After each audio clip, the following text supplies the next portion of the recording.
The following show features episodic breakdowns of Jackass, either performed by professionals or under the supervision of professionals. For your safety, avoid listening to this podcast at all times. Hi, I'm Mikey Aaronworth. I'm Jason Wellwood. And I'm Chris Aaronworth. Welcome to Jackass.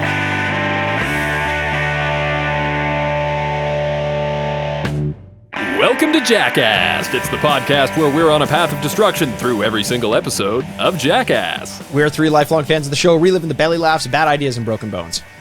Mikey, you were just giving me a look of shit there, eh? I always do. The look of shit. You look so... You always do something really weird in the intro. Because I don't know what to do. Make something up. I do a weird That's what I made that up. That's my gimmick. I do something wacky. I'm the wild card, man. Yeah, he's wacky. No, your gimmick, Chris, is just to be looking at your phone as we're introing and then the pop podcast. up like a wild card. Like you never know what you're going to get. Okay. Every group needs a wild card. That's yeah. true. 2 episodes removed for me. I come back. I swear to God, go back and listen to the last time I was on. We had the same fucking conversation. 100%. It has. And Jay, the 2 episodes that you missed, we had the same conversation. No, Mikey complimented me, actually. Yeah, Mikey said I'm turned into quite the podcast journalist. I definitely didn't say podcast journalist. He said podcaster. He said a professional. Okay. You're turned into a professional podcaster. Well, like any good journalist, you Still sure know how to, embellish a little bit. Where yeah, there you go. Well, there you go. Chris, what are we doing today? So we're doing Viva La Bam Season 2, Episode 4, which is a very exciting one. We'll get into that a little bit later, because I do have a fun fact today. And this one's actually dedicated to you, Mikey. Okay. Curious? I can only imagine where this is going. Well, so this episode came out on May 16th of the year 2004. And not my words, your words, Mikey. You're a gay nerd. So particularly... Wait, what? You said that last episode. You said, I'm a gay nerd. I didn't say I'm a gay nerd. What are you talking about? You doesn't sound like something he would say, but is this like Did Mikey, you not say something about being a gay nerd? Not a gay nerd. I think it was because we were talking about how the people... Gay lefty. Gay lefty. Gay lefty. Yeah, either way. So you're a gay lefty. Ooh, sorry, pardon my French. So anyways, gay gauche. Massachusetts. How do you say that? Boston, Massachusetts. Anyways, Jay, Massachusetts. Don't tell him. Let's never tell him. Massachusetts legalized same-sex marriage in compliance with a ruling from the state Supreme Judicial Court. So I was very happy for you when I found that out, because it's kind of weird. Doesn't it seem like around that same time frame where you kept listening to that song "Shipping Off to Boston"? Let's see. When did The Departed come out? Because that's kind of when I started. I think it was NHL. One of the NHL games. Nope, it was from The Departed. The Departed. Okay. Yeah. It was, and that would have been around 2007 or 8. I was in university that time. Yeah. So a little bit later, but hey, why not?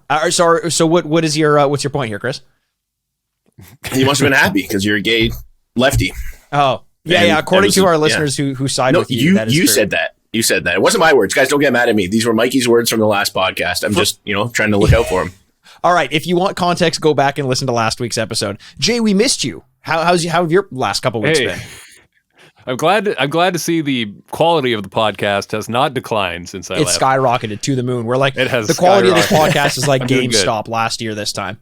Hey, there you go. It's funny how fast things go out of date. Like that feels like that was a million fucking years ago. But I'm doing good. Thanks. I've been gone for 2 episodes now, and I just got to say, like, I wouldn't have said yes to going to Mardi Gras with Don Vito if I would have known he was going to keep diverting the bus to stop at all the all-boy Catholic schools along the way. But that's why you were delayed. I'm not really sure what was going on, but he was gone for a long time. He was. He said he had to go to the bathroom. I don't know. Yeah. Or did you go on vacation to Massachusetts? Because there was Massachusetts on your dick. All right. Jay, welcome I don't back. know where I'm going. Yeah, sorry. No, that's a warm welcome. That's like sits about right. Because he likes poo, right? Yeah, right. The poo guy. Yeah. In case you forgot. Hi. Mardi Gras in this episode, Season 2, Episode 4, Viva La Bam. We're going to Mardi Gras. And it starts out... We're kind of doing the Quentin Tarantino work here where we get the end first and Bam says to the camera, hey, let's find out how we got here. This story is insane. And then we flash back to Bam and Dunn living their retirement years. Hey guys, this RV is so good, only $79 a day. High five. That insane, right, guys? It's insane. It's so weird though that they do that, because I had the same note about Tarantino or like John Hughes or something, like record scratch. Bet you're wondering how I got here. But the weird thing is they don't go straight back to the beginning of the story. They go they go in steps. They're just like, you'll never wonder how we got there. And then it shows the RV, and I was like, oh man, I seem to remember like back when I saw this episode, because this was one of my favorite episodes, 2-episode stretch of Viva La Bam, bar none. I think this is like peak Viva La Bam. Well, this is what got me into the show for sure. Yeah. I remember watching this episode with you, Chris. And I was like, man, I remember there being like something about them being at home together before this all started. And then it goes back even further in time. So it was just a weird little stop off in the middle route. And then we get to the beginning of the story in Castle Bam. Well, how weird was it seeing Dunn with a friggin' snake, just sitting in an RV with a snake around his neck? Yeah, I'm sure there's context for it, but I don't. Dude, our listener Joey Greco probably had the biggest boner when he saw that. That's true. He is a snake charmer. What is his? Is he a snake charmer? What is he? Why does he always have snakes? Is there such thing as a snake charmer? I don't know. I heard about it in a rap song. Move your body like a snake charmer. Snake charmer was in the fucking Rusty Bed of Nails. Remember? Oh yeah. No, he's like a snake scientist. That guy, I think.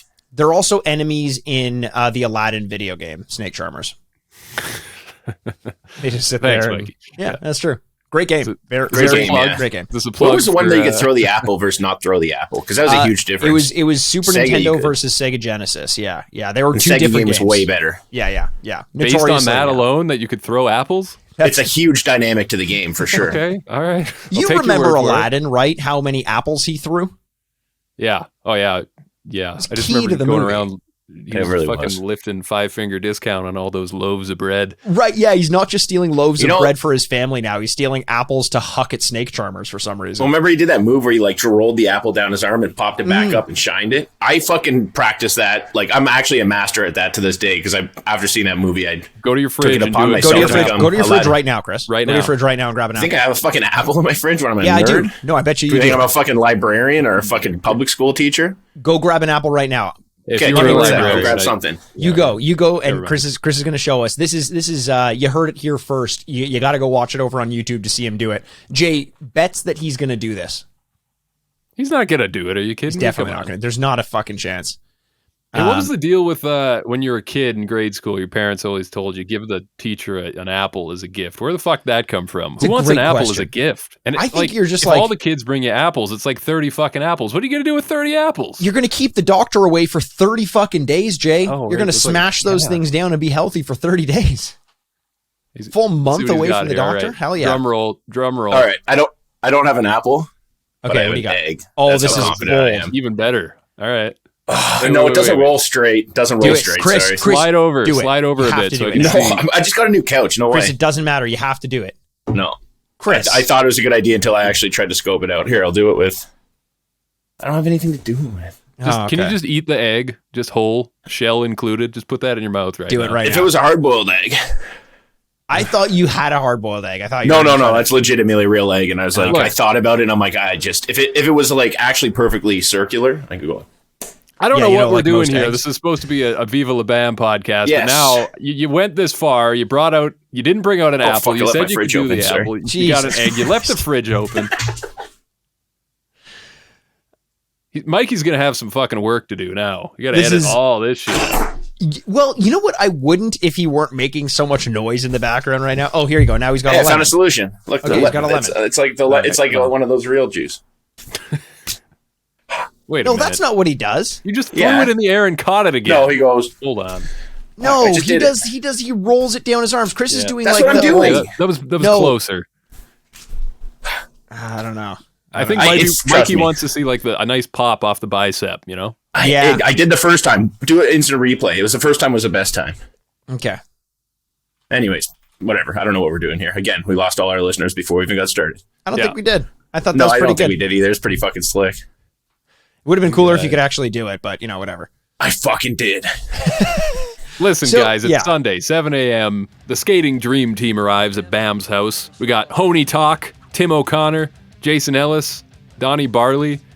Hi, I'm Tony Hawk, and this is the air horn wedgie, I guess. Now, every boy Every boy wanted a race car bed, right? When we were growing up. You know what kind of bed Bam's got here, boys? He's got the vert ramp bed, and which I don't know if you fellas are aware, but it's great for the natural curvature of the spine there. I can imagine that. It looks like to be honest, like the most uncomfortable thing in the world. Do you guys, by the way, so we get the dream team of skaters, as you mentioned, Jay, coming in, and they wake up Bam.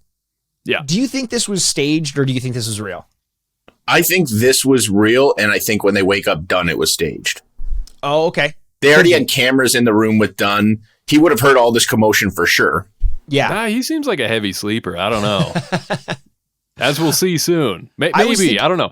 But I do like the coordination of the air horn with the wedgie simultaneously on Bam. Oh, yeah. It's good. Good teamwork. And he says, I thought it was staged until Bam says to the camera, that was the worst way I've ever woken up. And it looks like he legitimately means it that time. But then I have a question, because like it would make more sense to me if this were staged, because in my mind, they're like, okay, Bam, here's the deal. The Dream Skaters are going to come over to the team. They're going to wake you up, air horns, all this shit. So just pretend like you're sleeping. And in Bam's mind, he's like, okay, I get to make myself look so fucking cool. Like, what is the coolest way you can see me sleeping? On a fucking vert ramp with a chick next to me, sleeping right next to her. But if that's the case, why is he wearing jeans and boxers and all that stuff? Like, if you're going to sleep with a girl on a half pipe, you got to take your clothes off. Why do you have that on? Who in general sleeps with clothes on? Never mind when you're with someone on a half pipe.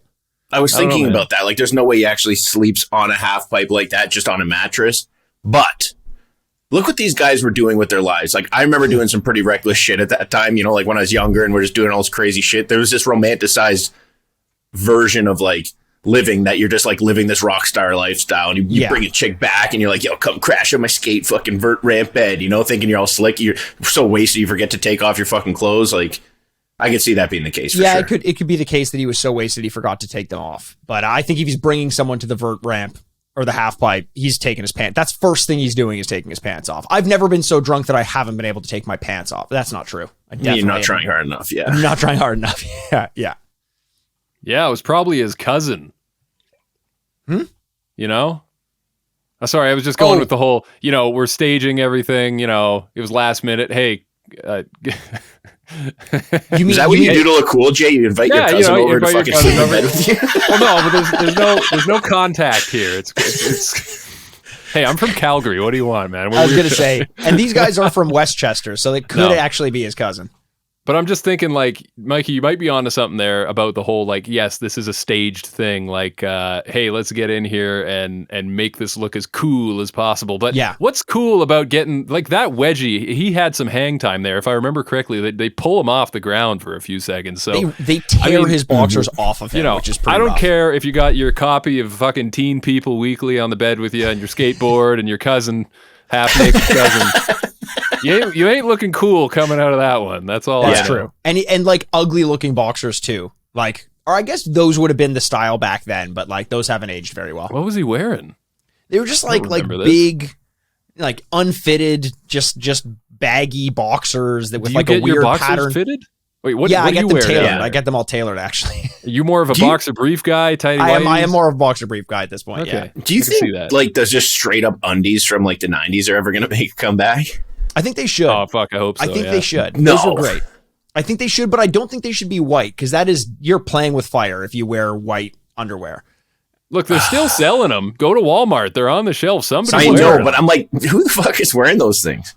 I remember fucking one time when we were like in gym class, it was like this is fucking like foreign little Asian kid, and like we're all getting changed, and this was like you had to wear boxers. Like there was, if you didn't wear boxers, it was fucking problems. And the fucking guy goes down, he had these like turquoise banana hammock fucking tighty fucking undies on.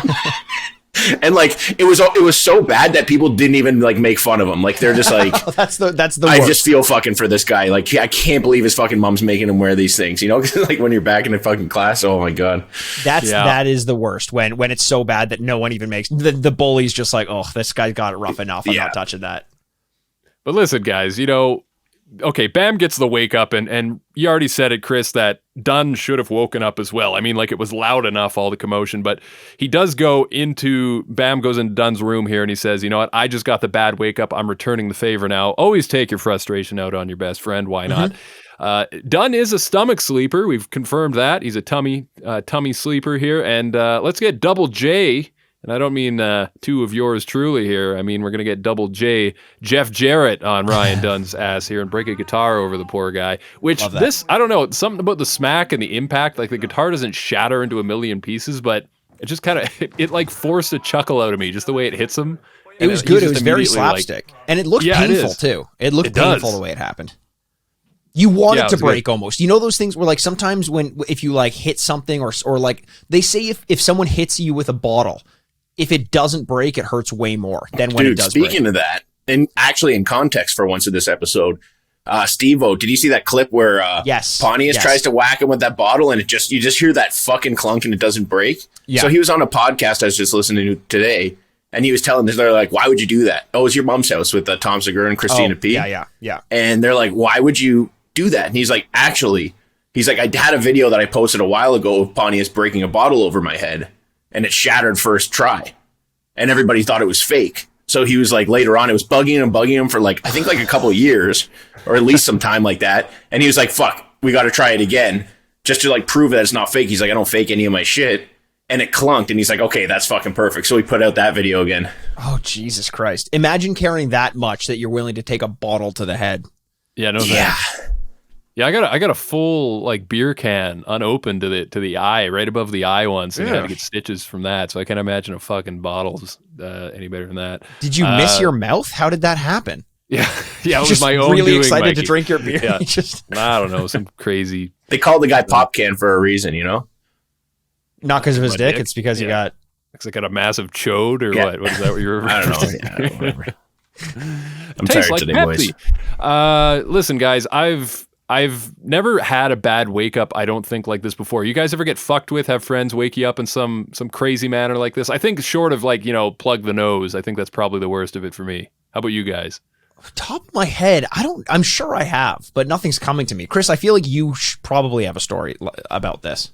So many. Like, I'm just like, my brain just hits so many things. I'm just thinking about what I didn't do, what I didn't tell, what I did tell. Just there's so many. I can't even really focus in on one. But I remember when I came into some room and I was like, "Hey, Billy," and I woke you up in the middle of the night when I was drunk. Started fucking with me for no reason. Yeah, but we told that story where you it's more things that I did to other people or like I was involved with. Yeah. So. Yeah. All right, that's fine. You think of something later, you just raise your hand politely and we'll call on you, okay? All right. So, hey, it's settled, guys. Let's wake up. Let's get our asses out the door. Let's go to Mardi Gras. Tony Hawk wants to go, so he pretty much can't fucking say no at this point. Bam, he sticks his head outside, and there's Don Vito just fucking waking up from hibernation or something. Seasons are changing. Hey, Vito, want to see boobs? Wanna win around on Mardi Gras? I've been a dollar water my whole life. Get away. Did you actually write down? Because that was pretty close to what he actually said. Yeah, I can send you my notes if you want. Yeah. Yeah. Jay's pausing it and rewinding it and writing down all the captions every time to get it right. I love this. The funny thing is, you guys think I'm joking. No, I don't actually. I actually don't. Because you said a couple words that I remember seeing him say or having written down. I loved this whole time where everyone's kind of getting together. Glomb, after painting all the RVs with mud, brings them up. They're all getting ready. We're figuring out who's going into each of the stuff. The skaters are talking, and one of the skaters, I can't remember who it is, says, like, what's it going to be like? Is this going to be crazy? Is it going to be wild? And Bam says it's going to be like a mix between bum fights and Girls Gone Wild, which are like two of the most poorly aged favorites. Two of Chris's favorite things for sure, but also 100%. Two of the most poorly aged things, I think, from the early 2000s. Bling keeps his crack pipe in his collar. Were either of you guys like of that age that you ordered one of those tapes? Never mind. The girls' tapes. No, of course not. Of course not. No, I would just jerk off watching the commercials. Yeah, okay. So that's to all bum fights. Chris would jerk off watching the commercials to bum fights. Their girl in bum fights was really hot, though. What was her name? I actually had to track her down, like on the internet one time. Oh. Like within the past 2 years, I remember bum fights. And I remember I thought the girl was sexy, and then took me a long time to find her. So I should know it. It'll come to me later. Or you'll come to it later. I feel like jerking it to bum fights, there's got to be some strong like sense memory association, some sort of sensory like smell fetish. Because I mean, like the aromas you're gonna get, that's a fine aged, like wheel of brie right there for you. I mean, I don't want to know a golden shopping cart wheel of brie. I think in the case of bum fights. Thank you very much.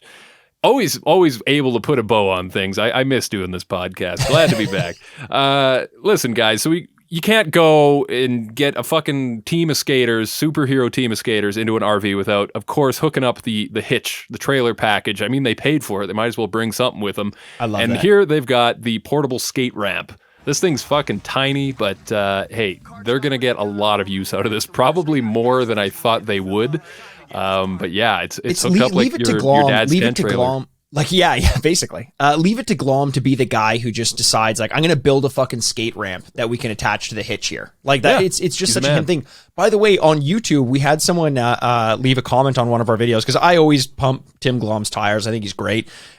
Someone, worst case scenario on YouTube, that was their name, says, by the way, Tim Glomb stole $90,000 of the budget money from Viva La Bam. I heard it on Radio Bam. And I have one thing to say to that. Not enough money. He should have stolen more. I think Tim Glomb deserved more than $90,000, especially knowing that there's a $300,000 budget for every episode of Viva La Bam. Over the course of 5 seasons, Glomb deserved more than that, because he probably isn't paying himself a salary for that budget either.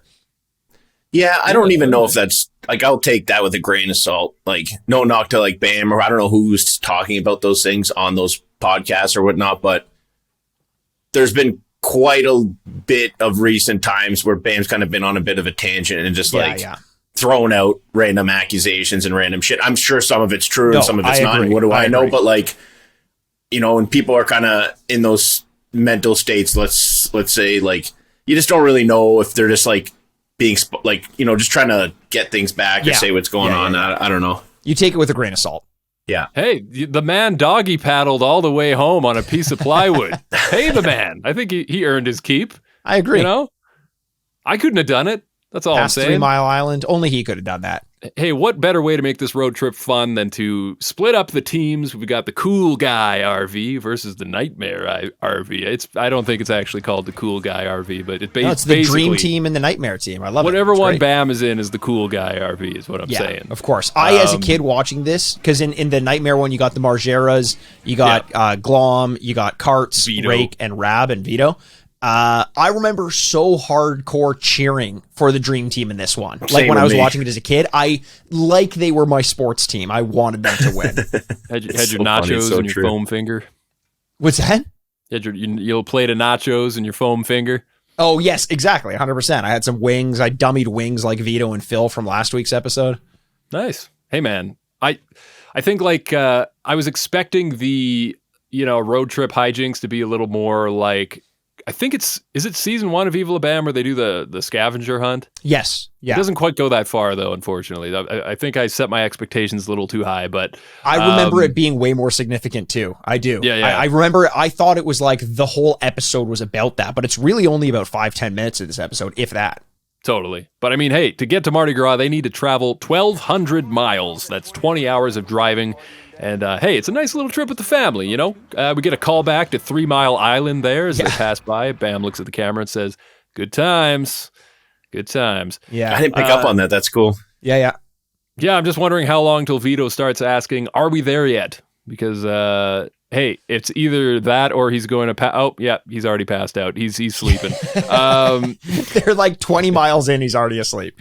20 miles in, and I got to say, like, of course, right? I mean, like, you look at the guy, 20 miles in, 20 miles in, so what? Like, let's do some quick math on that. That's, 1900, 20 miles to go. I see a sleeping pedo. All that for that joke, man. I was stretching a little too far. Sorry, guys. But you had to get one, and you're making up for 2 weeks of missed episodes. I had to do it. Sunday at 11 a.m., they make their first pit stop here. Someone's got to poop. It's Raab himself. Let's send him over to Tony Hawk's bus, the Nightmare bus, and he can do it in there while everyone's in the gas Dream station. Bus. The Dream Bus. That's a Dream Bus? It's the nightmare bus after Raab takes the shit in it, I think, because that can't smell too good. But it is supposed to be the dream bus. I don't know if you guys have ever like encountered that situation. It is not pleasant. There's just something about RV bathrooms that like you can have that place smelling like a fucking fresh pine forest. The minute someone takes a shit, septic tank and all, like it doesn't matter. Doesn't go anywhere. There's a musk in the air that just never quite goes away. They need Steve-O to unleash the spigot and try to fill some of that septic tank with condoms like he did in Jackass. Oh my god, guys!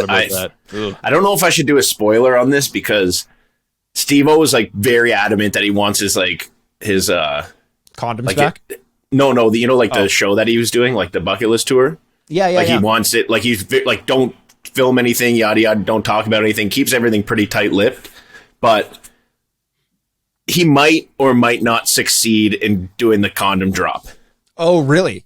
Mm-hmm. Okay, don't say any more because I don't want to break that. I don't want to break that bond there. Hey, how about this though? It's not the last. Put it this way: it's not the last time what we saw before. Oh, okay. I like that. How about this? When they're in the nightmare RV and Raab says he has to shit. This is such a like parent-child thing. Like Raab is such a little kid sometimes, and I love that energy about him. He's got you got Vito or Phil and Ape, and they're like you gotta shit. Why didn't you just shit before we left the house? And Raab actually looks at them as though he's considering that for the first time. He's just like, well, like I guess I could have, couldn't I? Like he didn't even consider that as an option. It's great. Like his energy is just it always gets me going. The second he went to go shit in that bus, like not remembering what happened in this episode, I was like, that's just the worst fucking idea you can do. Like those guys are sitting in their own bus and had to take a shit. That's one of the reasons why they pit stopped, I think. Because they have a pissing, no shitting rule in the thing, which is pretty standard in all, even like big tour bus, like celebrity, like those like massive, like big tour RVs and stuff like that. There's no shitting in those things for a reason. So for you to start off with bam in the other thing, bam, and you think you're just going to get that off and not have any consequences to deal with, terrible fucking idea. Like, why start a war? It's like game theory. Like pretty much starts it. How's right it like there, game theory, Chris? Well, because game theory is in essence, it's like your two competing factions. You could raise the price, and the other one's cheaper, or you could both raise them at the same time. If you don't work together and you start up these consequences, then everybody ends up losing in the long run. If you start trying to price gauge each other and drop your prices, then the other person has to do it. Then they try and do it. You have to do it. Just don't fucking start that shit in the first place. You didn't expect that answer out of me, did you? I mean, you took a long walk to get there, but I appreciate the attempt. I think you're right. I think you're right. No, seriously, because I was thinking the same thing. I'm like, and Phil and Ape say it. They're like, yo, if you do this, you're opening up a whole can of worms. Like, you don't realize this. I mean, I'm sure Raab realized it, but he's just so excited about the immediate satisfaction of shitting in their RV that he can't look past that. It's so good. It's so good. That's such a good point. So he goes in and, as they say, drops a heavy in there, which is a great way to talk about shitting. Drops a heavy. Oh boy. Yeah, that's something else. Hey, Chris, I appreciate you. I appreciate your explanation of game theory. I think that was good. That adds a little air of intelligence to the show, because I just realized I subtracted 20 from 1,200 and ended up with a larger number. I noticed you said that too. I wasn't gonna call you out on it. Yeah. I got dingus of the week this week, guys. Dingus of the week right here. He took the title from me. He must have really fucked up. Yeah, I know. Oh man, let's not talk about it. What the fuck is a hesh sesh? Is this a skater term? A hesh sesh? Apparently, I've never heard it in my life. I've never heard it either. Yeah. Well, they're gonna start skating right at the gas pumps. Now, you see, back in the 2000s, we were doing this shit all the time, skating our vert ramps at the gas pumps. What does the world become? It's, you know what? I loved this scene because they go in there and Tony Hawk's signing autographs in the gas station, and then they go out and they're taken to the vert ramp in the gas station, doing some tricks for all the people around there. Like, imagine being in buttfuck Pennsylvania, aka Pennsylvania, and then they roll through and start to give you this show. Like, that's fucking awesome. I love that. I thought about that with all the skate scenes. Like, yeah. Especially some of the ones they went to are so like off the beaten path, and you just see this. There's one image of a little kid with his like helmet on, and he just looks at the camera like, I can't believe this is fucking happening. 100%. Bam, and Tony Hawk and Jason Ellis and the other guys I wasn't too familiar with, to be honest. But like, you're a kid doing what you do. Like, I used to skateboard. I could never in my wildest dreams imagine the biggest people in the world just showing up and just performing right in front of me. It's fucking unreal. Yeah, it would have been amazing. Like Don you Vito, tell that like, story for I life. want to go see fucking titties. Fucking let's get the fuck out of here. I side with Don Vito in this. No, I totally do. Like, I would be so frustrated. Dude. Like, when I'm on the road, I got to go on the road. Yeah. Like, every dad in the world, this is like torture for them to watch. Like, you don't stop. You don't stop. I don't care if you have to pee. I don't care if you have to get something to eat. Wherever we're going, if it's 2 hours or 20 hours, we're not stopping on the side of the road. Bam's like, not only are we stopping on the side of the road, we're taking detours to go to skate parks. Like, I would be siding with Vito for once in my life. I just loved it because I totally agree with you, and to put myself in those shoes and how fucking frustrated I would be, especially knowing that realistically every single time that they go on a detour, they stop to go skating or stop to dick around or do pranks, it's less time you're going to spend at Mardi Gras if you even make it there in time. They have a legitimate deadline. If they don't make it in time, it's all for fucking nothing. And this clearly, if you see him throughout this episode, this is like Vito's fucking honest dream. He's so concerned wants to see tits in public. He wants it so fucking badly. Like, he really seems like it's like the same thing with the last episode or the other episode when his car got crashed. He's really upset. Like, it's like this, he's still new to this. He's not quite used to Bam in these ways. And, you know, I think later on as seasons goes on, he knows how to ham it up. This is genuine. You're crushing his fucking soul right now. And I fucking love it. I know. That's what he's there for, is to see his soul get crushed. Yeah. So someone give that guy an Emmy, am I right? Wanted to see tits at Mardi Gras. It's great. It's the performance of the year right there, Don Vito. Well, what? Yeah, no, he didn't go to he wasn't like a sorry, did they have little boys at Mardi Gras? No, he wasn't a little boy diddler. Sorry. That wasn't him. No, his crime was, to get real for a second, as Chris mentioned this on a recent episode as well, but yeah, it was at like a I like how serious you guys are getting, like, about it. You're really passionate about this Vito the Pedo stuff. Like, this is do you know why? I like hit a nerve here. I know people listening. Well, the best part about the show, and I just want to fucking enjoy the show. No, that's not why I'm saying this. I'm saying this just because I want people to know that we've at least done the research to know what he's actually, like, yes, he's a pedophile, and yes, this was sexual assault, but we know what version it is. So when we make fun of him, just know that we're just painting them all with the same brush because he deserves it. That's it. All right. I'll tone it down. No, I was buying you more of an opportunity to do it if you want. No, but seriously, someone should I think somebody who's good with words on the BAMS crew. Who's like really good with words, like Brandon. Brandon should write his Brandon Novak right now. Yeah, he's been doing tons of speaking at fucking alcohol and Cocaine Anonymous. So they're saying a lot of good comedians fucking get their stride at those meetings, because you're sitting there, you're sitting up there, you have to talk in front of a room of people and tell fucked up stories and fucking you have no shame or anything like that. Right. So yeah. Anyways, I know we're off track. Let's get back on it. Let's do it. Listen, guys, meanwhile, back at the McAllister's household, Dunn's alarm goes off. I wished my parents away. There's nobody home, Dunn. What are you going to do? You got the whole place to yourself. That feels like a dream. It's a dream. It's a dream. But what does he do? He rolls out of bed. Like, he just fucking rolls out of bed. You see him open the door to the porch. He walks out to the driveway. Nobody there. It doesn't even look like he's gotten up and taken his morning piss yet. Like, his hoodie's on. He's clearly hungover. It's like 4 p.m. And there's this, like, it's not a mini bike, but it's like it's the bike from Dumb and Dumber. I was going to say, he's traded the shaggin' wagon for the fucking to get 50 miles per gallon on this bad boy, on this hog. There you go.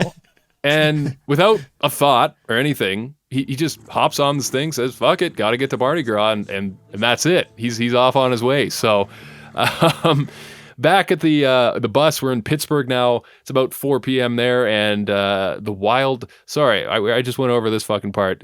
I'm gonna skip over that. Sorry, my notes are a little fucking backwards. No, today. we're getting to part 2 of the prank war. That's what we're getting the prank into right war now. is where we're at. So we just passed Pittsburgh, but mayo and peanut butter, ketchup, and whatever the fuck gherkins is, like little mini dill pickles.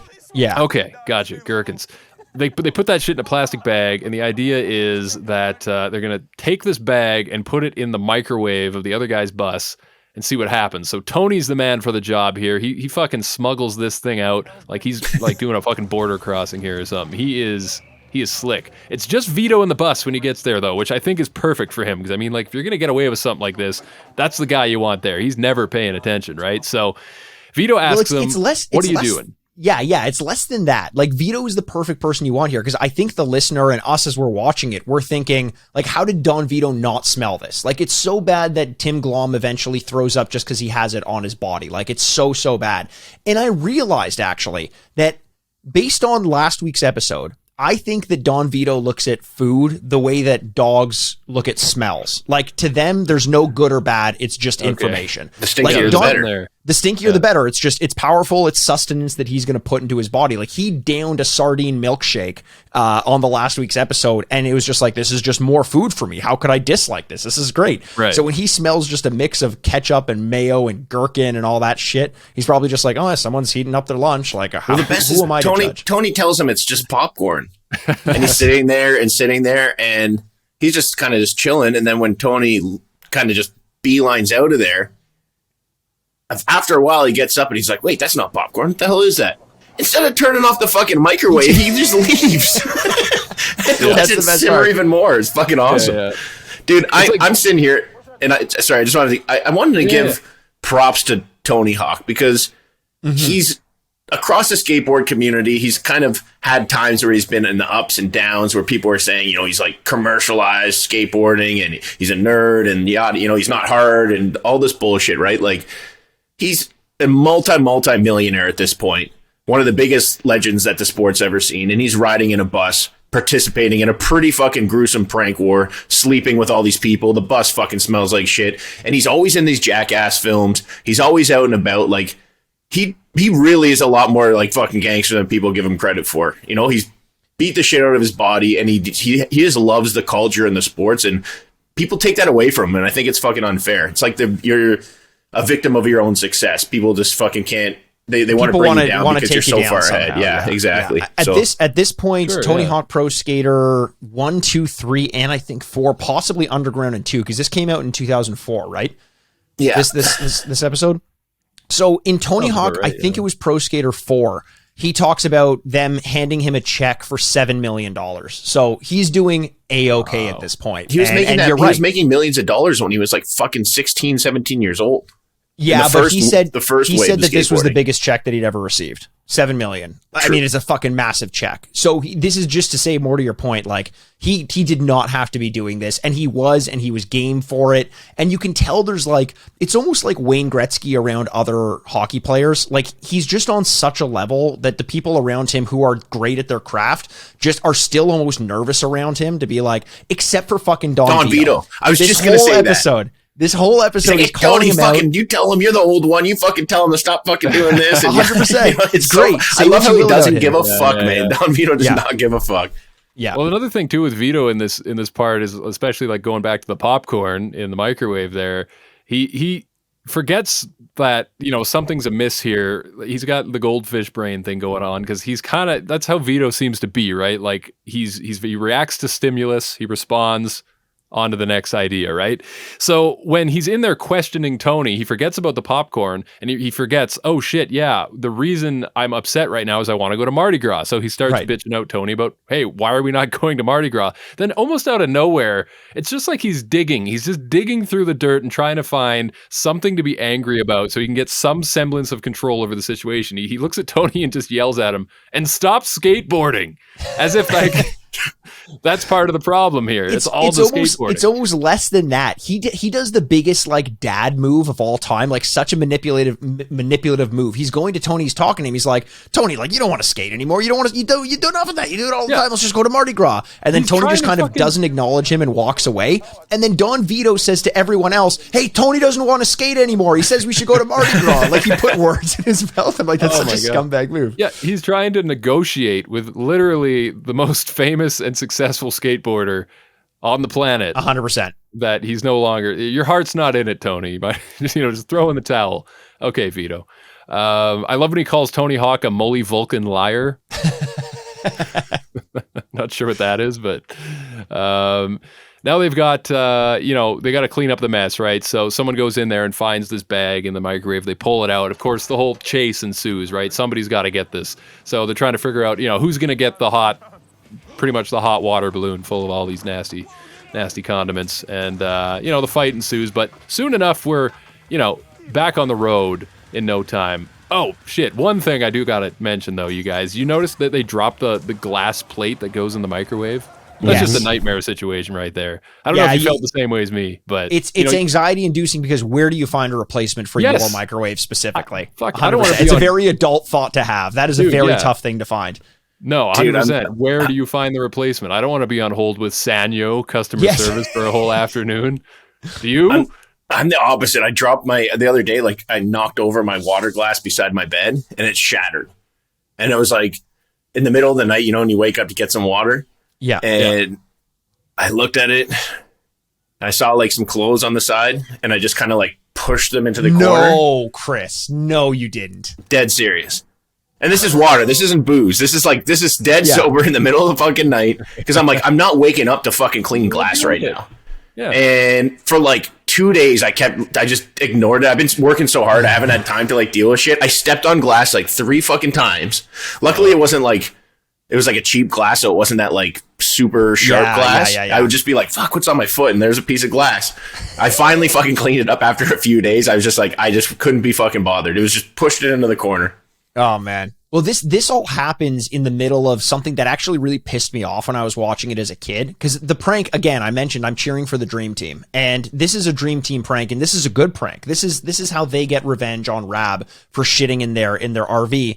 They're the ones who orchestrate this. They're the ones who put the bag and put it in the microwave. Tim Glomb just takes the bag and hucks it into their RV.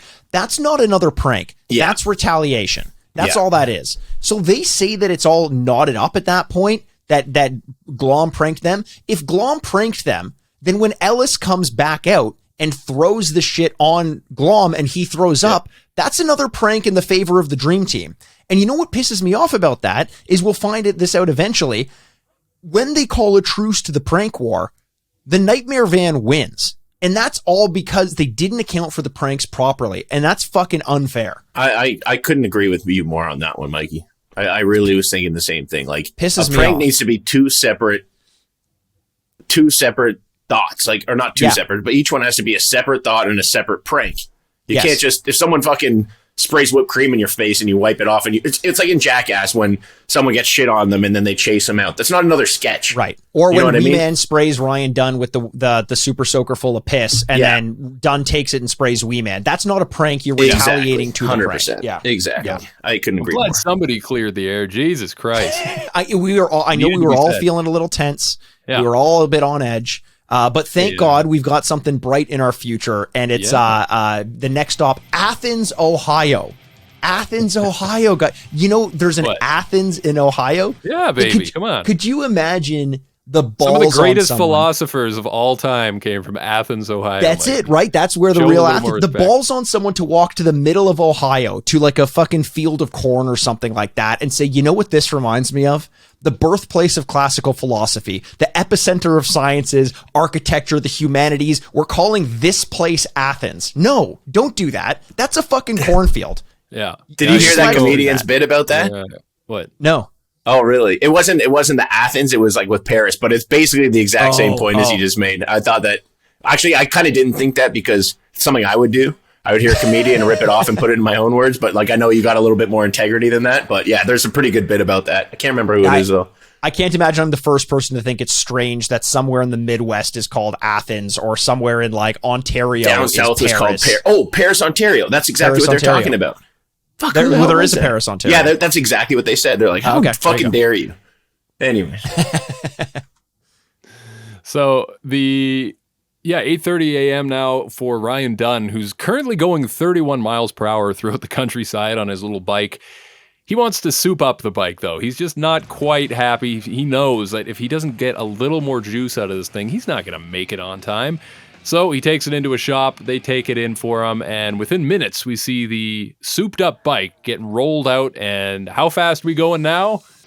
7 miles miles an hour, per hour. baby. 38. Yeah. I mean, a +7 bonus ain't the end of the world. Well, he I'll walked take past it. those wicked looking speed bikes that he could have just been like, "Yo, I thought fucking." that's what he was going to do. That's what I thought, man. That would have been way sicker.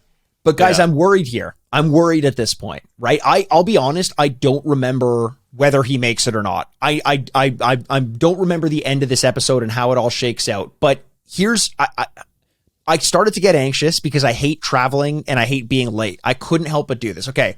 This is Monday at 8:30. Dunn is still in Southwest Chester. How do I know that? Because Cycle Adventure 2 is written on the billboard of the place he walks by. I looked up Cycle Adventure 2. That's 313 Bulmer Street in West Chester, Pennsylvania, which means he's still in West Chester, Pennsylvania, Monday at 8:30 in the morning. By the way, in case you're wondering, Cycle Adventure 2 is now a Kia. It's no longer in service, unfortunately, but it's still 1,200. You're sick fuck, eh? It's still 1,220 miles away from New Orleans, which at 31 miles an hour is one thing, but you soup it up to 38 miles an hour. That's following traffic guidelines, 18 hours away from New Orleans still. That's if you can get up to max speed. You soup it up, you get to 38 miles an hour. If he drove max speed on that bike the whole time without stopping, that's 32 hours. Realistically, probably 38 hours, but he's got to sleep. Let's say he doesn't. At this point, he leaves Cycle Adventure 2 Monday at 10 a.m. Mardi Gras, it says, starts in 38 hours. At that point, you're 30 hours away, Dunn. Do the math, turn over, go back to Castle Bam, call some friends to the Pirate Bar, call an end to this madness. You're not going to make it in time. And that's why you haven't really lived a fun life, Mikey.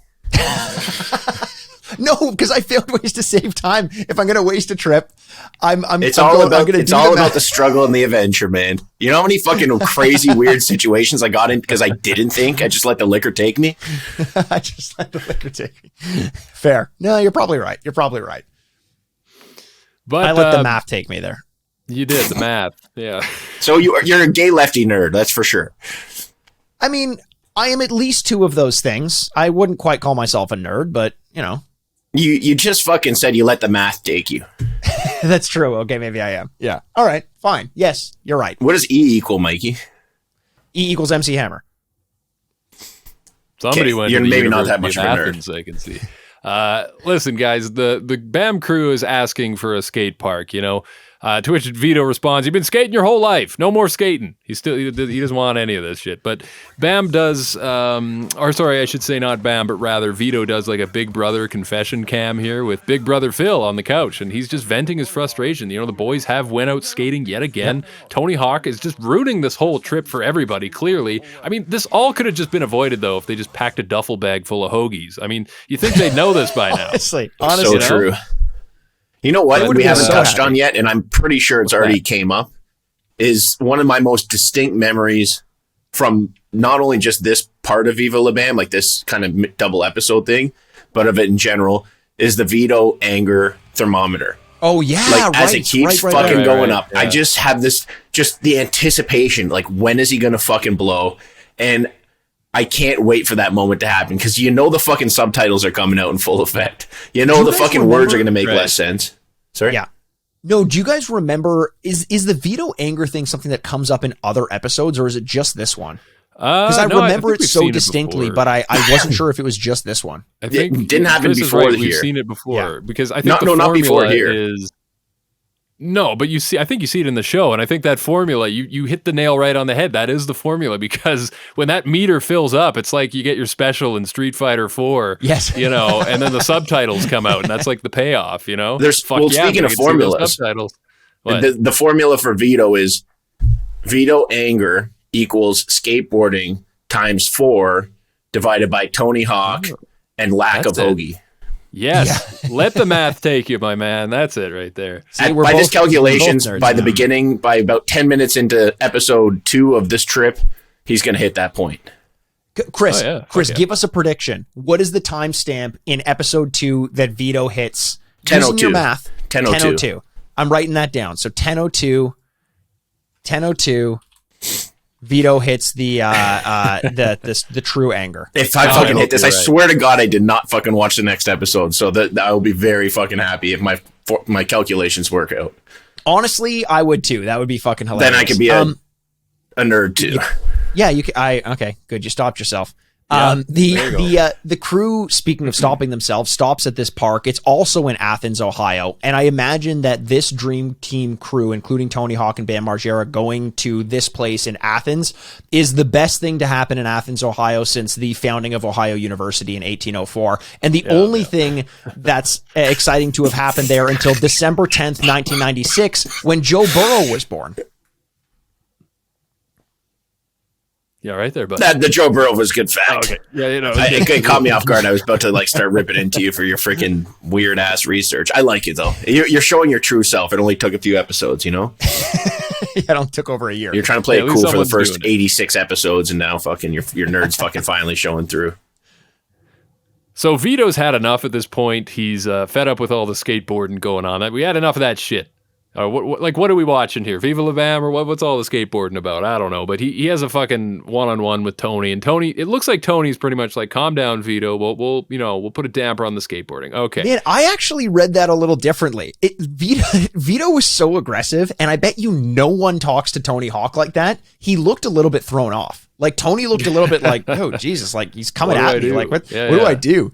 So it looked like almost he succumbed a little bit. He's like, okay, Tony, or okay, Vito, like whatever, man. Like I'll do whatever you want. Don't give me the kiss of death or anything like that. Hey, you fucking mentioned Wayne Gretzky earlier, and I got it. Yeah. Like you're fucking that sparked something off in my mind where it's like, is it just me, or is every time I see Tony Hawk, I have like this association with like. Maybe it's just because he's the best at his sport, but maybe it's because they have like a similar bone structure. I think Does he give off a Gretzky vibe? Yes, he definitely gives off a Gretzky vibe. A person 100%. who also looks like they shouldn't be athletic, but is incredibly athletic.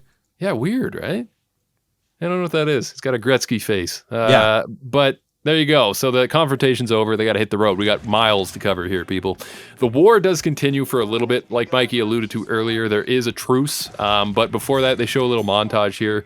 There's a couple other things, but nothing really. It's like you guys said. They're kind of just pranks. They're not pranking each other. I think the closest They're thing throwing is the sandwiches. sardines. Okay, so here's the thing about the sardines. Why are there so many sardines in the Margera household? Like, we just had the sardine milkshake. Did they get like a sponsorship and they're just throwing them away however they can or something like that? Seems like a Phil preference. This is the guy that had a folder of coupons in his drawer. Don't forget. I think he's true. Yeah, sardines went on sale for fucking $37 for $4.99. And he just stocked up on them. Phil's a bit of a prepper too. Yeah. So I got to ask you guys, at this point, with the sardines getting hidden in the RV, why the fuck is everybody getting out at like emptying the bus at the gas stations? You think after the first time you figure out, hey, let's maybe leave someone behind to stand guard or something, I totally agree. Someone's got to be there at all times to stand guard, catch them, and huck those sardines back in their face. Yeah. But anyway, they're skateboard. They all want to skateboard. That's the thing. Especially with the Dream Team. That's true too. What I love about this is even Bam, and it's with what's going on. It's like, it's good to see him kind of try and get that passion of skateboarding back. But the brutal thing about skateboarding is when you get older, you just can't fucking do it. Your body can't handle it for most people. But it's like that fucking love they have. Like, just totally, all you want to do is do it. They have a little fucking mini ramp that's, what do you say, 4 feet wide. Yeah. And they're so happy about it. Every single spot they could go, they want to skateboard. And that's the fucking best thing. It's like whenever someone has something that they love so much and so pure, like you're not going to miss that to sit on the fucking bus and watch for a prank. You'd rather just get a few sardines and fucking clean them off and have an excuse to fuck them back too, It honestly upset me seeing how much they loved skateboarding. There's nothing in my life, human, hobby, pet, that I care that much about. I wouldn't drive 16 hours out of my way for anything. If I forgot one of my family members there, and I was like, oh, right, fuck, they're in a jigsaw scenario. They've just been kidnapped, but they're 16 hours out of the way. Sorry. I'll see you in the next life. It's true. I don't think, when I was a kid, I loved skateboarding that much. It's all I wanted to do, all I thought about. When I was a kid, I would get those weird obsessions. They kind of, faded away until recently. I got a new one, which I unfortunately, haven't pursued in that sense, but snorkeling. I fucking love snorkeling. It's probably my favorite thing in the world to do. You're just floating around in the ocean, looking at cool fish. But how do you become a professional snorkeler? I don't think you need to be a professional. It's just about having a hobby and being passionate about it. No, but like in order to like do it full time, you need to be able to get some kind of monetary gain, especially something like snorkeling. I'm fucking living in Ontario. The fuck am I going to do? It's not like lake water snorkeling. I need to fucking be in the ocean. Here's the unfortunate thing. What's that? At our age, we're not going pro starting a new hobby with anything. That ship has sailed. I don't know about that. No, it's not. You know what? 30's the new 20. And I really think it's like, what are you going to do? Just sit around and fucking be like, oh, I missed the boat on something? No, you could fucking change your life in a fucking heartbeat, people. I'm a person of the people. There you go. And I want to spread this message. It doesn't matter. It's not too fucking late. It doesn't matter if you're 60 years old fucking watching us on this podcast. Actually, if that's the case, you might fucking have a bit of an issues, but... They want a 70-year-old wants to get into CrossFit. Just fucking do it. Yeah. Fucking do it. Why not? Send it. Have some faith, Mikey. I mean, all I'm saying is, as soon as Chris Aaronworth Pro Snorkeler comes out, I'm buying a copy of that. That's all I know. He's gonna make me. Well, I also love hunting, so I'm like, the idea of spearfishing is the fucking coolest thing in the world. Hunting mixed with snorkeling. Come on, you got to hook up. Yes, hit I'm gonna make a video game like that, dude. And Mikey could be a fucking character. You'll be a special, and Jay will be a character too. And like, but Jay only gets to snorkel in fucking poo water. Yeah, of course. Yeah. In the sewer level. I'm the secret character. Yeah, he's in the sewer. There's always a sewer level. Hey, man, that's fine. Yeah, I'm right at home. Chris is going to make me snorkel in like the lava level because there's also always a lava level. I just like NPC Mikey shows up. You're in shark lava, demon zombie shark lava. Mikey would be snorkeling in fucking Purell.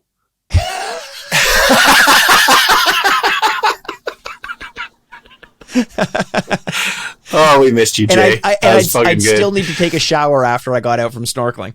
Yeah, just in case someone else had been in there before you. Yeah, exactly. So calling Ryan Dunn, we're calling him on the phone right now. Hey, where are you? Cumberland. Hey, can you hold? Raab wants to call you an idiot. Yeah. Okay, hold on. Okay. Hey, what's up? You're an idiot. Asked and answered. End of conversation. Promised and delivered. By the way, before calling, Bam says we're going to call Ryan Dunn, a.k.a. Random Hero, which is his name in Haggard. And then he calls his bike. He said, are you on that Haggard bike? So listen, it's all callbacks to Chris's favorite movie of all time. It was great. And our listeners tend to agree with you, it turns out. I guess I'm wrong on that. But most of the time. You guys always give me shit, but I am a man of the people. A man of some people, certain people, a very specific sect of people. The one that you try and fucking speak to every week for an hour. So what the fuck are you doing? And they're listening to me. I'm speaking out into the ether. They can listen if they want. That's cool. They hate listening. I gotta ask you, like, I gotta go back a couple seconds now. I got a thought bubble here. Listen, like, how bad is this for you? This whole germophobia thing? Because I mean, like, okay, the swimming in Purell thing. If someone was in there before you and it's a little dirty, you wouldn't want to go in. Okay, what is your stance on, like, you ever been to a hot spring? Does that gross you out? Like a bunch of people just stewing in a hot spring? No. So here's the thing. Here's the thing. It isn't germs. Germs don't really creep me out. It's just it's the state of my own personal hygiene. And mortality. I germs creep me out, Mikey. Germs don't creep me out as much as people think. He's coming to fucking family dinner. We all went to my parents' house. We're sitting in the kitchen. We look out the window. Fucking buddy drives home by himself in the car with a fucking mask on. With a COVID mask. By yourself. We fucking saw it. Mom will fucking vouch for that. You didn't know that we're looking, and you had a fucking mask on by yourself in the fucking car. I know that I didn't wear masks alone in the car. If I did, it was probably because I just got out from like the LCBO or something. Did you wear a mask alone in your office? Yeah. Oh yeah, for sure.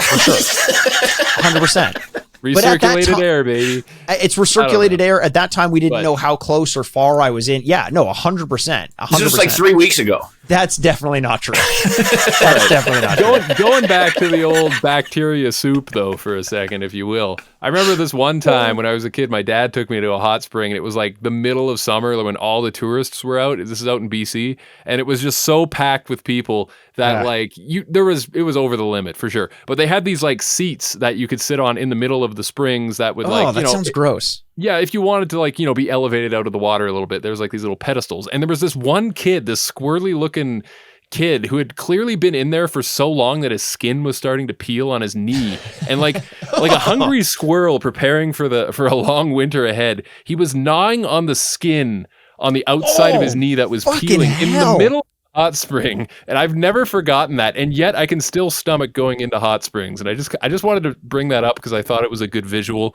You're welcome. That is disgusting. Oh yeah, I hope that kid's burned dead. into my memory. Wow. I hope he's dead, and I hope his family's happy about it. Yeah, I mean, like if you're that kid though, I mean, and you're listening right now. Hey, he would be the type of guy to be listening. If there is a kid out there who remembers chewing on their knee skin in a hot spring, exactly, reach out to us, jackasspod@gmail.com. I gotta hear from you. Specific memory, of mine. But yeah, you try to get my dad into one of those places, he fucking hates that shit. So he's kind of like you, Mikey, where he's very much like, hey, too many people, I'm checking the fuck out. Yeah, I get it. Yeah, no thanks. But yeah, back to the show here. We're wrapping up the end of this episode. Now, here's where some red flags are starting to come up for me, and you guys already kind of alluded to it that it is a continuation episode, but at the time, I didn't really know. I thought, what the fuck is going on? We've got like 2.5 minutes left. They're still not at Mardi Gras. Like, they're going skating again. They're going to take a 16-hour delay to Skatopia, which is a very famous skate park that I'm sure Chris wants to talk about. You know about that, Jay? I only know about it because I'm a huge nerd and I played Tony Hawk and it was in one of the games, but I know I'll get into it in a bit. Continue on. No, I'm just going to say that Mardi Gras ends in 32 hours and you basically got like a cutaway to Dunn in the back of a farmer's truck with some chickens adorable. Making his way there. And I'm just thinking at this point, like, okay, I see what they're doing now. Like, we're not actually going to get there, are we? But before we get to the end of the episode, Chris, please fill us in on Skatopia because it is pretty fucking cool. It's definitely worth the detour. Well, first of all, just tell anyone that's listening to this, before you watch this next episode, if you are watching along with us, there's a great documentary on Skatopia. I'm sure you can find it on YouTube. Just type in Skatopia documentary. It's basically a skate rat who had a fucking dream of just providing a place for anybody that just all they want to do is skateboard and do drugs and party and fucking just not live based on society's rules. It's this massive place. Anybody's welcome. People are camping there all the time. They have these massive festivals, like once or a couple times a year, something like that. And it's just for like a diehard skate culture type person / former drunk person. It was like my fucking dream to go spend some fucking time there. Like it was just, I don't know, it's really cool. I suggest everybody check out a documentary before you watch this episode. And that includes you, Mikey, and you, Jay. Maybe.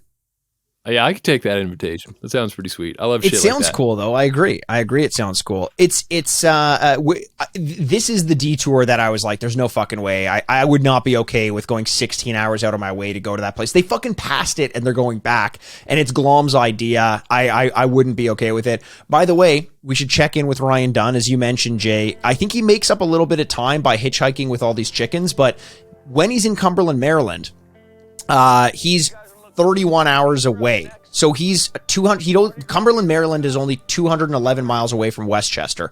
So he's still 1,085 miles away from New Orleans. He's got a lot of time to go. He's ahead by about an hour based on my earlier projections at an average of about 33 miles an hour. So it's possible he'll make it, especially if he keeps hitchhiking. I've now renewed faith in him at this point in the episode. He may get an hour of partying for Mardi Gras. Yeah, if he's lucky. And back to you with the weather, Jay.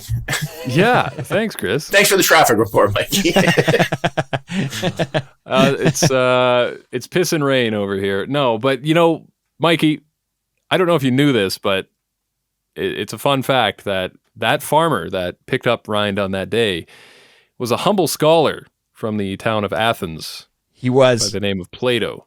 Plato. Yes. Born and raised in classic Athens, indeed. Yeah. Yeah. Yeah. He had a thing. Is that who came up with what came first, the chicken versus the egg? I was just going to say, if he's coming from that Athens, yes. 100%. Yeah, of course. Probably.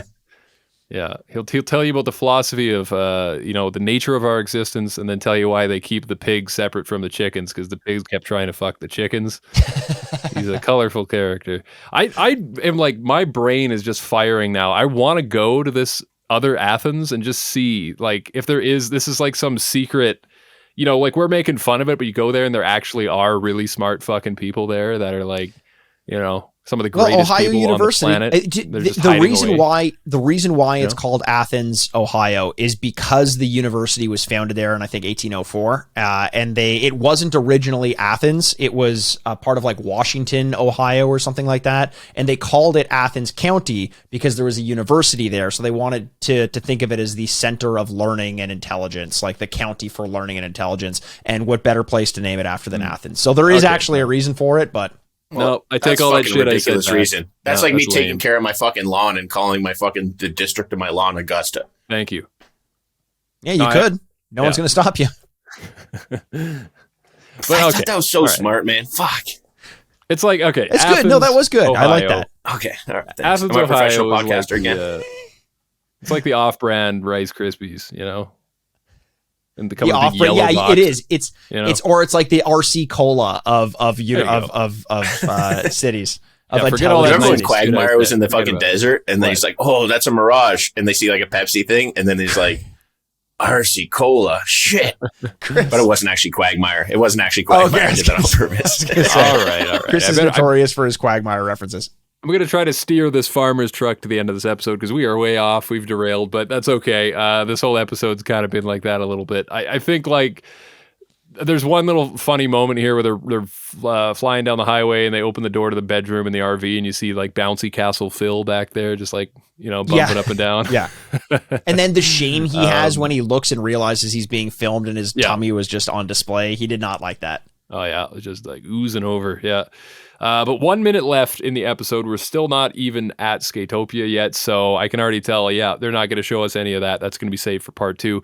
But that's pretty much it. Honestly, there's not much here. I just was kind of left feeling like they could have cut a lot of the pranks and a lot of the in-between and probably just made this one episode. Because I kind of feel like, you know what, Bam, you're not Peter Jackson here. Like, the Hobbit should have been in Isengard by now. It feels a little long-winded to me. I actually disagree. I like that this is 2 parts. I really enjoyed this episode, and I'm very excited for next week's episode. Maybe it's because I remember what this felt like when I first watched it, but this one works for me. Coming off of last week's episode, especially, which I thought was a pretty big miss. This one was I enjoyed it quite a bit. Do you feel like there's a lack of payoff though with this one? Yes, of course, but that's the cliffhanger, right? Like, I don't know that we're gonna get a payoff. But although watching Ryan Dunn in the back of a truck with some chickens, that was what more do you want from an episode? And seeing the just slow build up of Vito gun, our payoff is the nice climactic way that they frame this, knowing that you have next week to look forward to. Number 1, to get to Mardi Gras, hopefully, and number 2, to see Don Vito explode. Yeah, I love the pace of this. I thought it was funny. I liked that it had pranks. I liked how it had direction. I liked how it had skateboarding. I liked how it was camaraderie. Like it last episode seemed like a bunch of people that were in there that didn't want to be in there. Yes. This seems like everybody wants to be in there except Don Vito. Except Don Vito, which is good. Yeah. But which is exactly what we want. So I don't know. I like this. I love this episode, and maybe it is also because I know what's to come. But yeah. Do you want to go over MVPs and LVPs? We may as well. Let's do it. It'd be good to do it all three of us. Anyone have one piped up? I'll go first. The MVP of this episode. That is us. The 3 of us. You know why? Why is that? Because we're so creative and so smart in the way that we present this podcast for people. Here we go. Much like Bams and them's crew, we constantly derailed across this episode to fit the theme of the episode that we were watching. So we are the MVPs of this episode. I like it. No, that's a good idea. Yeah. I think that was just mostly me sucking at podcasting, but all right, I'll take the compliment. Oh, me too. Me too. Just throw me right into there. I'm tired today, folks. Hey, they can't all be, perfect games. What do you want from us? Hey, you know what though? You are right though, Chris. I'll give you that. Like the fact that this episode did derail a lot. I know, Mikey, like you were really a fan of this. You like seeing the behind the scenes and things like that. I think the problem I have with it now that I'm like really analyzing it is it's 20 minutes. Like this feels like a shorter episode. And on top of that, it's like why the whole Mardi Gras thing? I feel like they were kind of cucking the audience here because, like, okay, look at how Vito is treated the whole episode. He's like, I want to see titties. Come on, let's get to Mardi Gras. The same thing kind of happens to us in a way. We're like, okay, where's the conclusion? Where are they going to end up? Where's Skatopia? Where's Mardi Gras? We don't get anything. I think that's what's when are we going to get to the fireworks factory? Can I just jump in with my MVP real quick though? Because yeah, go for it. In the midst of all of this, if we're talking about that, you know, derailing the show and doing the pranks and all that stuff that happened on the road here, it's Tony Hawk for me, because like you guys already noted, him being there, he doesn't have to do this, but he's here. He wants to be here. He wants to be a part of this because he knows it's this cultural phenomenon. He loves this group of guys. He's like, fuck it. Yeah. Like, he's not too big of a celebrity or whatever to, you know, it's not beneath him to go and do this. And I love that. I love seeing him there. I love seeing the way Tony is just like a cool guy and he's himself all the time. Like, you compare this Tony Hawk to someone who gets interviewed and it's the same guy. Like, he does not put on a persona, and just having him in the episode was like, every time he was on screen, I was happy to see him. So he definitely gets my MVP. It was a close call between him and my MVP, and, you know, I feel like this guy's often overlooked, but at the end of the day, it's his show, and I think he orchestrated a great 2-episode arc. It's Bam Margera. He's the guy who got the gang together. I'm sure it was his idea to go down there and just kind of see what happens and have the confidence to know that along the way, they're going to find content. And you know, by inviting Don Vito and Ape and Phil, he kind of allowed for that. He created this like pressure cooker scenario in each of the RVs and had the wherewithal to have Ryan Dunn trailing behind. Like, this is a very well orchestrated episode. There's a lot of moving parts. It's very fun to jump from one RV to the other, to the motorcycle, to the past, to the present, to the future. Just a very well orchestrated episode. And I have to believe that Bam was the one most responsible for that. That's well said. Very well said. I couldn't agree with that more. What about you, Chris? LVP? My LVP, I should have been thinking about it, but I was paying so much attention to what you guys were talking about. I was like really into like your speeches, like the Tony Hawk thing I was behind, the Bam thing I was behind. I kind of started having regret about me making my stupid joke and not picking one of those two guys. Chris was just like saluting, just standing there. I swear I was, man. I had the American flag behind me. I turned into an eagle for a bit. America, fuck yeah. Like, I was just fucking vibing. Like, seriously, that's how I was envisioning that. And I was just like, fucking God bless America. No, it was good, man. It was good. Give yourself a little pat on the back. We're all having a rough go tonight. You know what? It's been a long day for all of us. You know what? You know who is it? Who my LVP is? Who's that?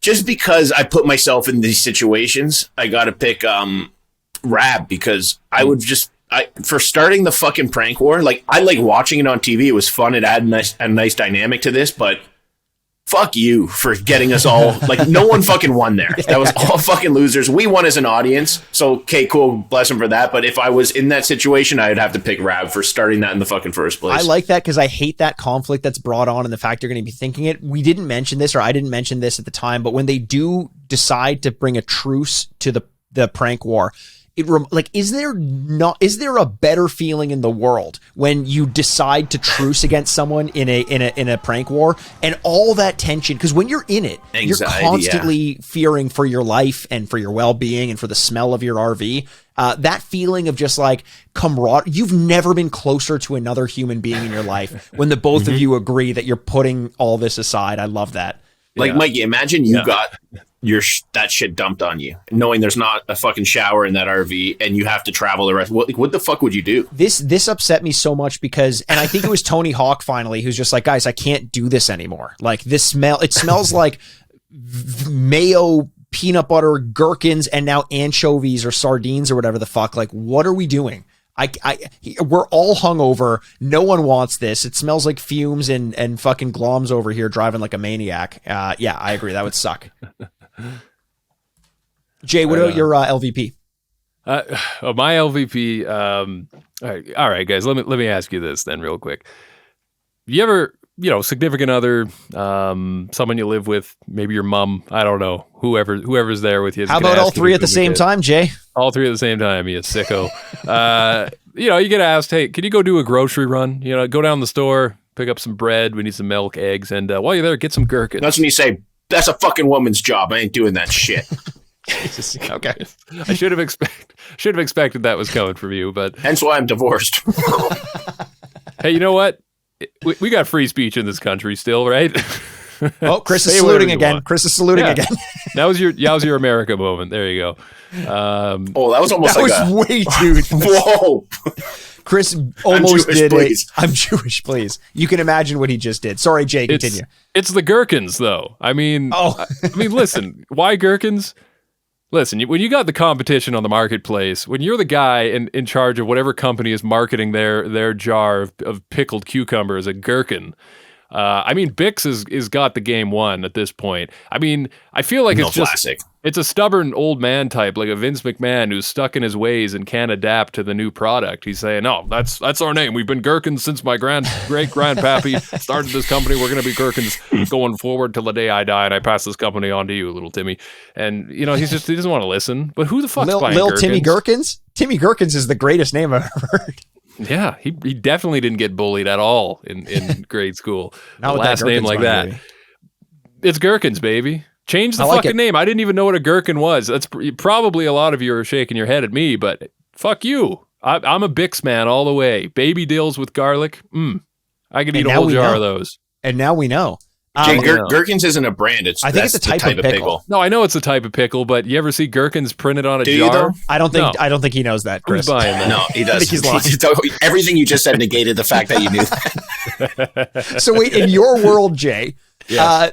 this Gherkins person who passed on the Gherkins legacy is part pickle. Yeah. He's a pickle man. Yeah. Okay. Yeah, The original pickle he's a fucking grandfather who also happens to be an interdimensional space traveler. Yeah, He's like exactly. Green Goblin in the Spider-Man movie. He fucking Right.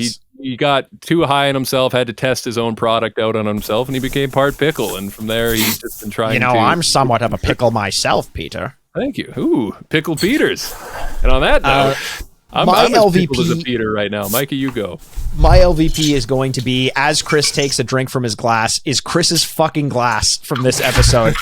I will I was trying to likely. chew my- As he I starts was literally chewing doing that on his ice. purpose. Yeah. Chris, I was waiting for you to talk to start chewing my ice. I've been muting it the whole time. It was my game plan. you So weren't give me some fucking credit. weren't muting it the whole time. Yes, I was. No, you weren't, Chris. This is like I feel like. I mean, I know you're doing this on purpose. But all this whole time, Chris decided to have this fucking massive glass stein. And Chris, now your microphone is muted and you're trying to talk into it. Oh, it's a Liverpool one. I was doing it on purpose. It's massive. It's been making sound. He's been clunking it down on the table. He's been sorry. chewing on his ice. You see what I mean?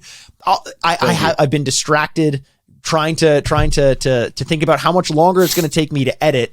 It's easy for Chris to come on and say, I've been working so fucking hard, I got no time. And yet he's dumping all this time on me. It takes me more time to edit when this shit happens. And yet you just fucking throw it at me like it's no big deal. When you go to edit it, you're going to realize you're going to see these times where after I took a sip, watch my eyes and watch how slowly I was over here because I was gently trying to put it back down on the thing. I heard it every time. That's how I knew you were I doing tried it. my best. I was trying. I was trying to be conscious. Matter that you tried your best. So what? I'm not allowed to fucking drink water. What do you want me to do? Okay, I'm just going to come on here and I'm not going to fucking talk. You know what, Jay? We finally did it. We were wondering how we were going to get this day to come. No. I'm loving this, man. This is like the way Chris Thanks, is working the mute button and crunching the ice at the most inopportune time. This is like watching Mikey is Will Ferrell in the Celebrity Jeopardy sketch right Honestly, that's a great point. That's what I feel like. Jay, you're a man of the people too. I'll give you that. now. Thank you very much. Oh man. Well, there we have it. That's it. We can go home. So anyways, who was your LVP? It was your glass. It was your The glass. mug. That was my LVP. Yeah. Sorry, I was too busy chewing ice. I wasn't paying attention. Why are you speaking right into the microphone right now? Yeah. This is, you have no concept of what happens after we record. It is fucking insane to me. This is a long Dude, episode. it's fucking too. Thursday. I had a And- long day, Mikey. Yeah. I Why fucking is that made my sure. problem? Why is Yo, that my problem? Hear me out. I had a long day at work. I wanted to just go to sleep. Okay. Yeah. I've been working since 7:30 this morning. No big deal. So have I. Okay, there you go. So why is it my problem? Because, listen, See, you're getting so heated. You just got to let me explain. Okay. And then calm down. I didn't want to record today, but you know why I did? Why I sacrificed my hard-earned day? Mm-hmm. Is so that you had more time to edit this, because I knew I'd be making more time for you. So in theory, I'm actually just negating the time that by me doing my distractions. Oh, so you're not doing me a favor then? I am. I'm balancing. It's called balance. I'm giving you more time to edit. That's all you said. It takes me more time, so I'm giving you more time. I could have said, let's record on fucking Tuesday and make you fucking cram it out in a day. But then you just said you're knowingly taking away my time by having things like, that's literally what you just said. But I'm giving you more time at the same time. So it's a net neutral. So you're not doing me a favor is what you're saying. No, I'm doing yes. Okay. I rest my case. Well, at Jackass Pod on Instagram, Twitter, and TikTok, if you want to find us there at Jackass Pod, you can come and talk to us and hey, get in on the Family Feud while it's good. I mean, this is like really pulling back the curtain. This isn't only pulling back the curtain. We just pulled it back, and everybody was just fucking buck naked back there, giving each other a Dutch rudder, and we're caught in the act. And now you gotta live with that. And it's awkward, you know? It's awkward. Yeah, I don't like seeing this family dynamic come out in public on a public show that people listen to with their families. This family gathered around program. The old radio, the ham AM radio. Seeing a younger brother try and make fun of his older brother for just trying to be a good person. Trying, succeeding. And now here we are, just dragging it out even longer because the episode's already a fucking hour and a half anyway. I might as well just take even longer to get to the outro, right? Why would I do anything else at this point? Here's what this episode is, guys. And I'm all for pumping up the show. I think we do a good program here. I think we do on the old Jackass podcast. But I will say this: I feel like I had a few swings and misses here. I can admit that. Like Chris said, I'm a man of the people. I can admit when I try something out and it doesn't land. That's okay. But you know what this episode has been like, guys? It's been like you go to the grocery store and you're at the checkout and you see the big wall of chocolate bars. You're like, God, I deserve that. I worked my ass off this week. I got my Q1 report submitted. You know, boss gave me a firm handshake. I kind of felt like something moved down there, and I didn't know that I had those feelings, but now I'm exploring that, and I just feel like a lot's going on. I need a chocolate bar, you know? Uh-huh. And here we are at the big wall. What's it going to be? Well, I've had a Reese cup a million times. I've had an Aero bar. I've had a caramel. I want to do something different. Let's try. Mikey, I apologize. I won't make anything waste your time anymore. Now I know how it feels. For this episode, bye, I'm Jason Weldon. Bye, I'm Chris Aaronworth. Bye, I'm Mikey Aaronworth, and this has been Jackass.